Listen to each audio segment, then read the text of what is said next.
Now, what total depravity does not mean in the Reformed tradition is what we call utter depravity.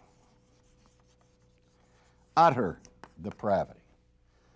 We often use the term total as a synonym for utter or for completely.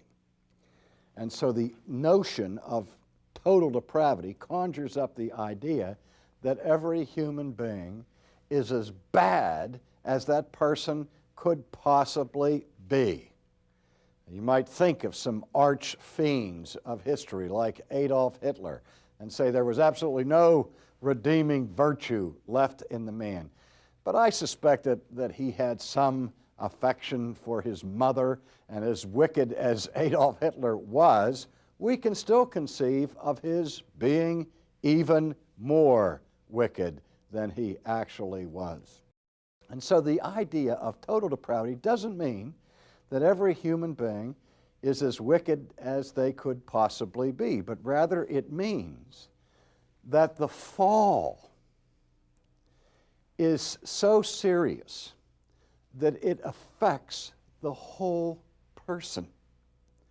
Our fallenness that captures and grips our human nature affects our bodies. That's why we become ill and we die. It affects our minds and our thinking. We still have the capacity to think, but the Bible speaks about the way in which the mind has become darkened and weakened.